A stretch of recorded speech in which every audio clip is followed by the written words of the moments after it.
Hey guys, before I start this video, I'd just like to apologize for the low production quality. This is hopefully the first in a series of videos, and if you guys like it, it'd be pretty great if you could like the button below, press the like button, comment any suggestions, or just support here or on IG, and without further ado, let's debunking begin.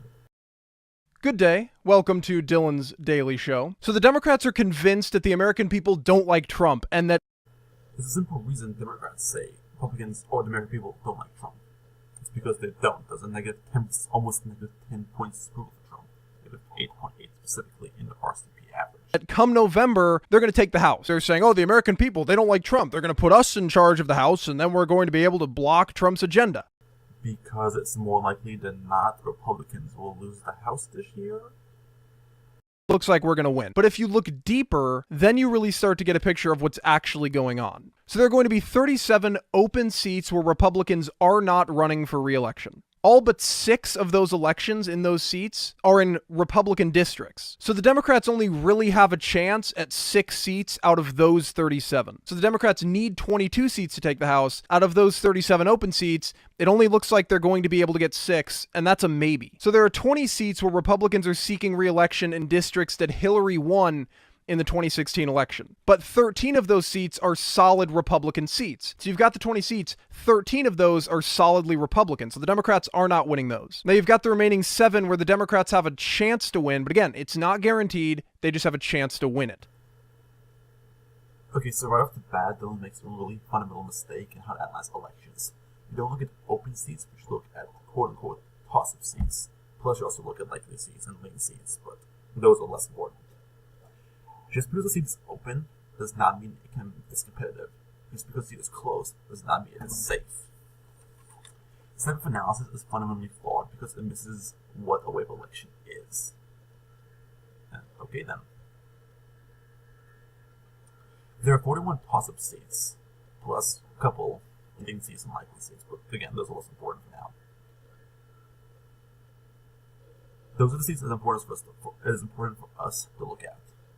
This view of an election analysis essentially looks at a standard electorate and doesn't shift from election to election. A wave election, by definition, is an electorate shifting drastically from one cycle to another cycle. It doesn't mean it's a permanent shift, it just means it's a shift for that election. I created this chart here you can see for analyzing elections, or kind of demonstrating what a regular election is compared to a wave election. As you can see here, with regular election, Democrats are about 40%, Republicans are about 40%, Independents are about 20%. With wave election, Democrats become about 50%, Independents will become about 20%, and Republicans will become about 30%. Again, these numbers are completely arbitrary and they're made up, whatever. It's just to demonstrate the point of what the difference is between a regular election and a wave election. And so, in the wave election, you have seats which are regularly safe for Republicans becoming unsafe. For example, you have a plus 10 Republican seat, so then becomes a plus 3 Democratic seat. And that was just for that election, and not a permanent shift in the electorate of that district, but it is a shift in the short term. The Kansas 2nd District actually really makes this all clear. Kansas District here, the Wikipedia page. From 1995, I believe, to about today, the seat was consistently Republican, except for 2 years, 2006, which was a Democratic wave election.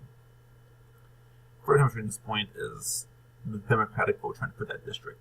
You can see it's consistently below 45, but 2 points or 3 points really, it goes above it. And those are all Democratic wave years. 1996, 2006, 2008 are all probably the 3 biggest wave elections in the last 2 decades for Democrats. And again, in 2006, Kansas 2nd, which is a consistently Republican district, becomes a Democratic district. For 2 years, not a permanent change, but a change in the wave election for that year. And the Republican total for that district shows a similar story. Republicans are consistently above 56%, drop off below twice, 2006, 2008, and close again, 1996, the 56 line. So these aren't permanent shifts. These are just temporary, small shifts. Well, not small shifts, but big shifts in a single election. Again, in this district, Jim Ryan was Republican in 2006. He ran for re-election. He lost. Mills' analysis was completely missed out of the switch because he doesn't understand the difference wave election, and analyze a regular election. So the Democrats have a shot at 13 seats. Even if they win all of those 13 seats, they still don't have the magic number, which is 22.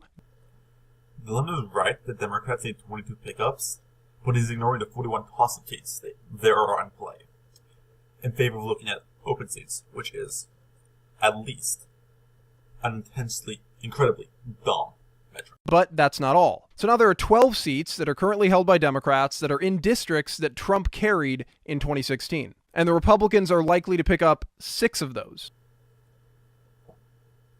I'm not sure which districts Dylan is referring to, or what evidence he has for his claims that they're going to become Republican districts, but I really doubt it's beyond. Trump won these districts in 2016, so Republicans will win these districts in 2018, which is clearly bad logic.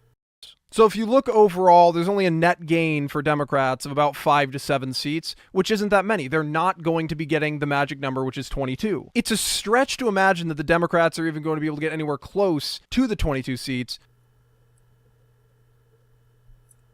Only if you use the flawed analysis Dylan uses.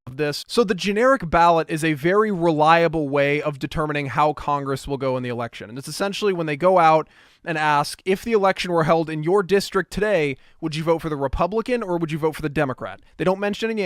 Dylan is actually correct here in his description of the generic ballot. But who wants to bet he's going to follow this up with some really flawed analysis? Because Republicans control most of the state legislatures in that area, so they draw the districts. Gerrymandering works in their favor. So let's look at the 4 most recent polls that have come out. First of all, we have Reuters. Republicans are only down 2. In July, the Democrats were up 6. Second poll, The Economist. Republicans are down 3. In July, the Democrats were up 6. The Investor's Business Daily has it at a dead heat. It's a tie. And in July, the Democrats were up 3. 4, we've got Rasmussen, where Republicans are down 4, but July, the Democrats were up 7. So the average is that the Republicans are only down 4. But again, the Democrats need a lead of 4 or 5 to even consider winning because of the gerrymander. So, to be clear, according to Dylan himself, Democrats only need a +4 on the generic ballot.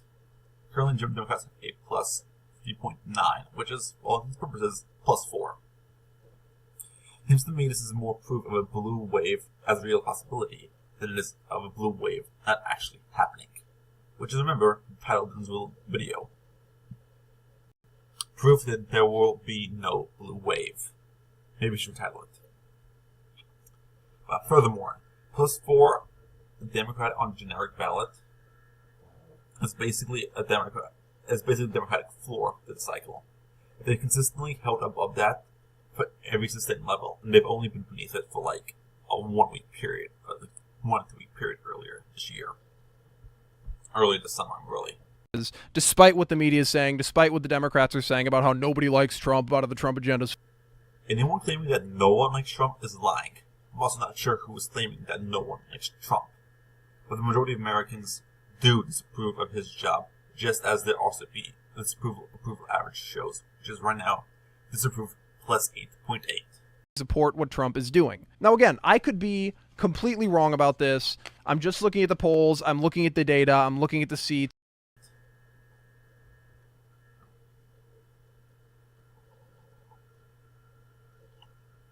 No, Dylan isn't looking at data or individual seats. He's conducting bad analysis to come to the conclusion he wants. A fundamentally flawed conclusion, which is just indefensible. I don't think I am, but I could be. We'll see in November. But this is great news. This means that the Trump agenda is going to continue. You know, and I say this all the time, but when the American people look at the Democrat Party, they do not see a sane party. They see a party of lunatics who will do anything in their power to try and stop Donald Trump, even if it means taking down the country. By Dylan's own admission, most Americans want Democrats in charge. He admits the congressional ballot is +4 currently. +4 currently. In closing, things can change. The Democrats are more likely than not to take the House in the 2018 election. Dylan's flawed analysis doesn't change that. The evidence is not necessarily overwhelming, but it is pretty strong. Anyways, please like, subscribe, and comment below. And if you guys enjoyed this video, I can do more like it, and maybe even some better production quality. See you guys.